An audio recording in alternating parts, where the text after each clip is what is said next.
Hi, KX. Did you get a special bag in the mail? This is my sample bag. It's a little thank you from Mrs. Coffin and Mr. Varro for being such fantastic KXers. Can you believe it's the end of the school year? Hopefully you enjoyed your bag of gummies. You don't have to wait till Saturday to eat them, but you do have to talk to your parents about when to eat them. All right, and in your bag, you should have also found this jar.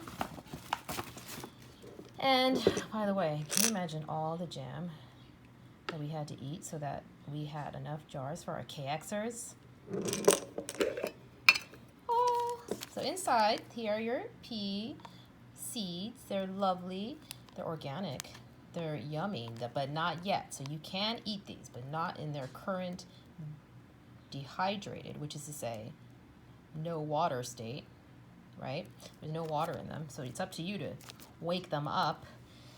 I've put in some, well, Escher helped me to put in these lovely stones, and the stones will just basically give your seeds a place a bed to lay in, so they don't drop to the bottom of the jar. You have enough seeds in this bag to plant more in another jar. In fact, you probably could put, I don't know, you could probably do, if you look at this total number of seeds and you split them into groups of 3, you probably have enough to sprout them in 3 different containers, you know, or I guess 1 big container.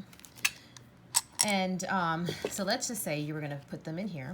Maybe you have a different container you want to use, but if you were to put them, wake them up in this jar that Mrs. Coffin and I got ready for you, you will, again, take about 1/3 of these, I keep calling them seeds, but they are seeds. Drop them in. Nice little cozy spaces on the stones. You and I may not like to sleep on rocks, but guess what? These seeds don't need soil, and they don't need, they don't need soil, but they do need something to lay on, and they need water. So after you lay your seeds gently, okay, you are going to fill up your jar with water carefully, just enough to cover the top of the stones, you know, just enough to cover. And you're going to be amazed how quickly these seeds wake up. It should take a day or 2. Keep an eye on them, you know. They don't need you to sing to them.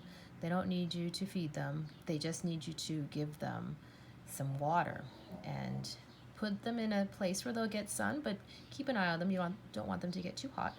That said, they're pretty easy to grow.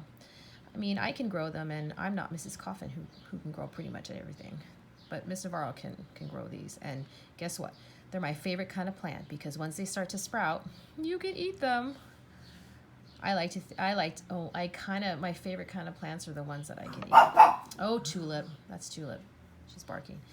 And then you just wait for them to grow. The only other thing to do is every once in a while you want to rinse out your water carefully. Don't drop all your seeds down the drain, but you don't want your water to get kind of gross, which it might. But that should be it, and have fun. The whole plant is edible. So in the past, we've grown these in the KX classroom, and we've actually eaten them in class. Oh, Tulip, be quiet. She likes to think she's keeping us safe, but she's just barking at birds. Have fun, KX.